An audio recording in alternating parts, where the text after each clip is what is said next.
All right, welcome to the B2B Marketing Showcase. Today we are excited to have Kristen Paxton on with us from Select International. So I'm going to pass it over to Kristen right now to just give us an overview on who Select International is and what their customers look like. Great. Well, thanks, Andrew. This is a great opportunity. One of my favorite topics as well. I like to talk all about inbound and how we're using it. So just to give you a little introduction about Select International, we help companies to hire and retain top talent. And we do that through the use of employee assessments. And what that does is it enables companies to hire the right people for the right job at the right time. And what eventually happens at that point is a lot of benefits. So they get reduced turnover. They have not only better workers, but they also find that they have better productivity. They work more efficiently, fewer on-site accidents. The employees work safer and work better. So there's a lot of benefits to companies who use employee assessments, and that's what we provide to our clients.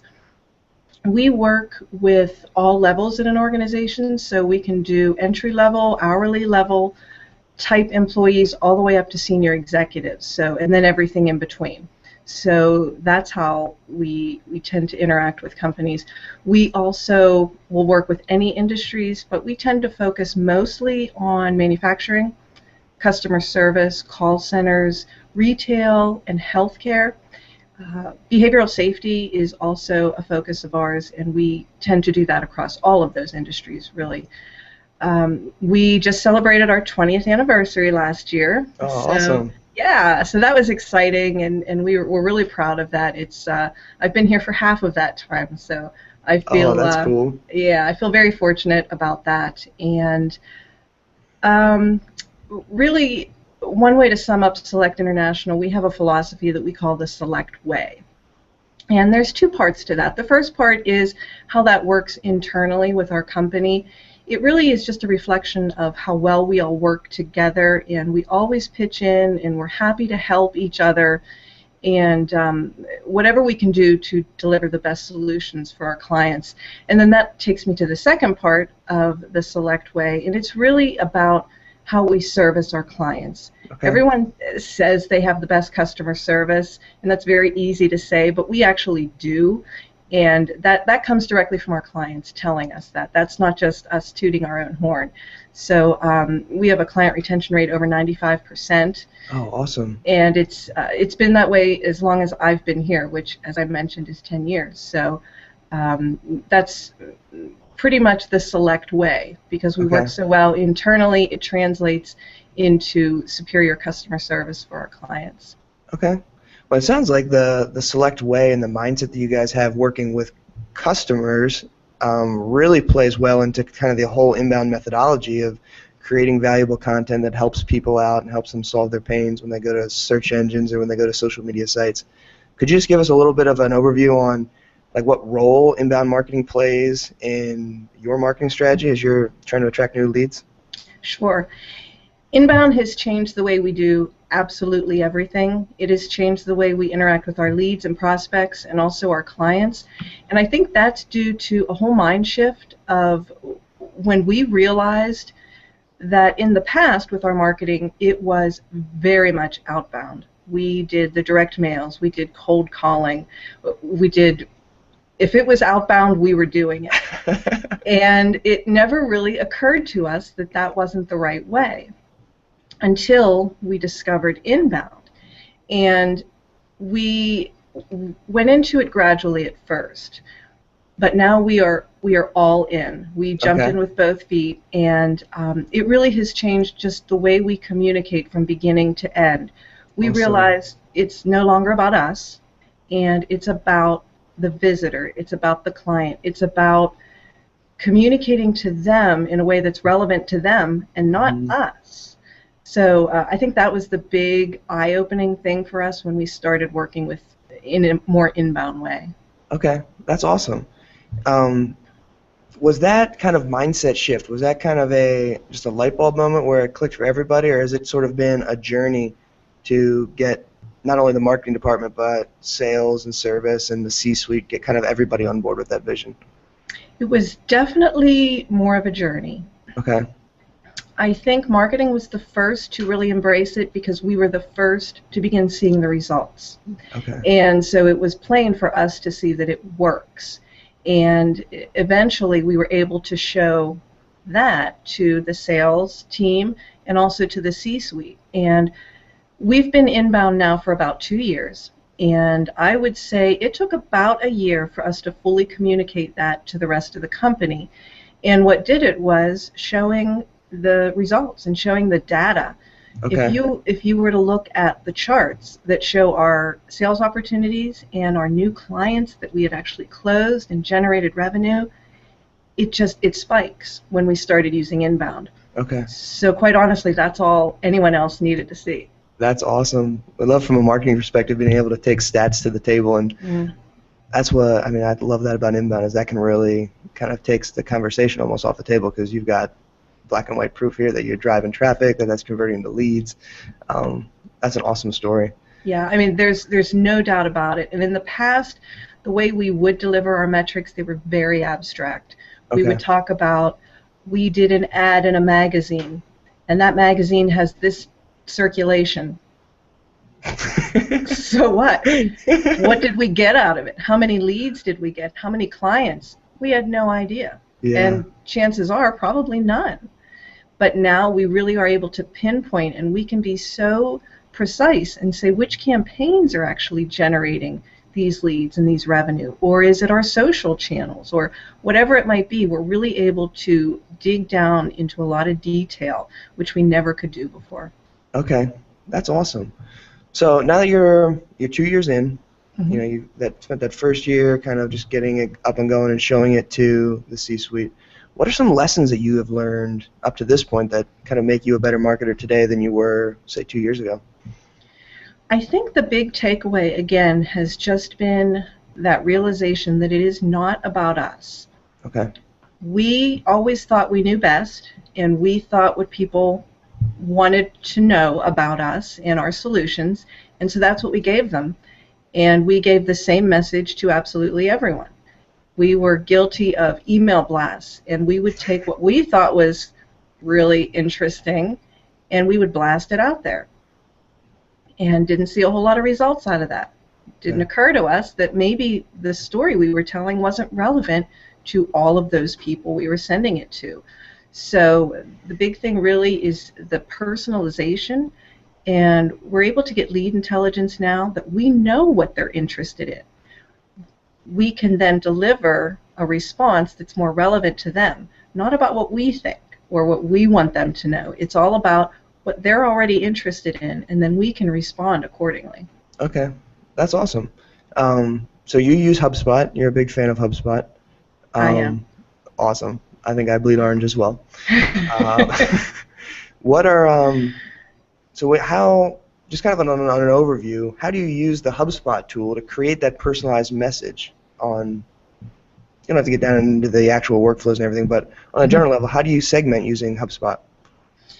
A lot of times, I would say there are really two main ways that we segment. One is with the industry. So we're able to really tell right away, because we do serve multiple industries. So based on a visitor's interaction with our website, we can gauge pretty well what area they're interested in. So then we can then respond accordingly. Okay. I would say the second part is really the life cycle stage, being able to personalize our responses to our visitors in that way. In the past, when we were outbound, you feel the shame when I say it, right? Yes, kind of shoulders shrink down a little bit. I'm so embarrassed to say it. It wasn't that long ago. But truly, when we did that, again, everyone got the same message. So it didn't matter how much they knew about us, how much they knew about employee assessment, if they were just maybe doing a little bit of research, or if they were in their final sales cycle stage where they were ready to choose a vendor. It didn't matter. We sent everyone the same message. But now we're able to personalize what we send them and what level of information we send them. If it's someone who comes to our website one time, we're not going to bombard them with that final sales pitch. We're going to educate them. We're going to nurture them. We're going to provide information to them so that they see us as a resource and they keep coming back. Now, if they keep coming back and engaging with us, then we know, okay, they're a little more further along in the process, and we can send them information that can keep them moving along and maybe get a phone call, maybe get them on a demo. Okay. And that has just shown to be so much more effective than blasting that one blanket message out to everyone. Sure. Okay.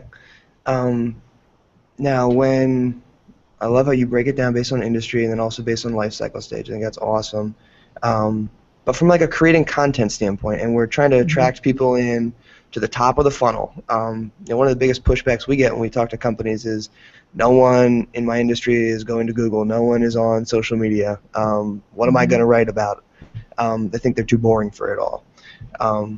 But you guys kind of have a unique way that you go about getting content for your blog. Can you speak a little bit about kind of the interviews that you guys do with your company experts and how you leverage that to create content for your blog and the rest of your marketing? Absolutely. We're very fortunate because we do have a great pool of resources within our company. We have industry-leading researchers. We have IO psychologists. We have people who are out in the field with our clients, so they know what the pains are. They know much better than we do what we should be writing about. So we're able to go to them and ask them to give us this information. It's gold. So I will say that it can be a struggle. We still have a little bit of growing pains, but we've gotten a lot better about this.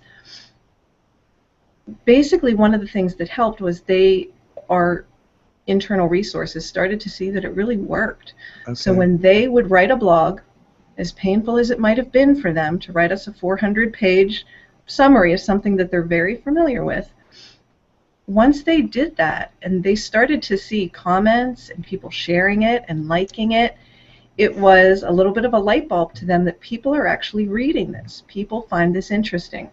Awesome. That was definitely one helpful piece of it, was we could tell them that it was valuable, but now we were able to show them.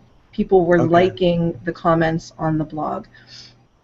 One other thing that we do around here to encourage people to provide us with content is we'll do contests.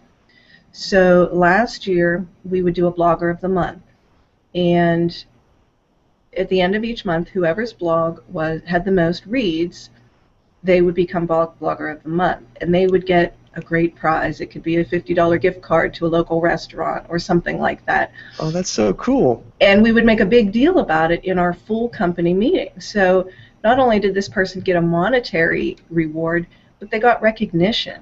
And they also felt very valued, that, okay, they wrote a blog, it wasn't just forgotten about. We value when they contribute to us.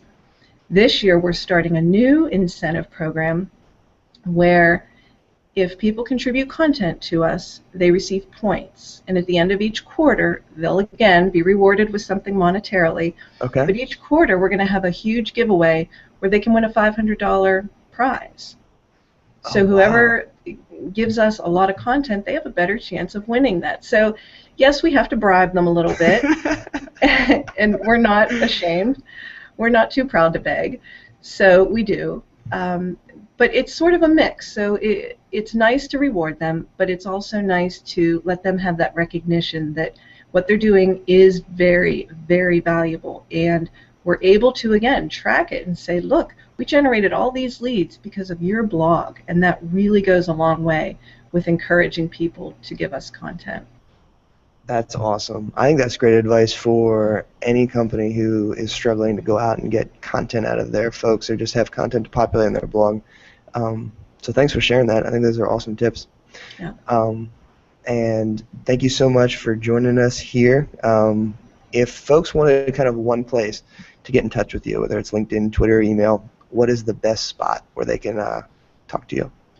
I would say probably LinkedIn or Twitter would be fine. We're very active on both. One thing I failed to mention is that we do have a dedicated resource who takes care of our blog and also our social channels. So we're very active on social media, and we're certainly quick to respond if anyone wanted to reach out to us and get in touch.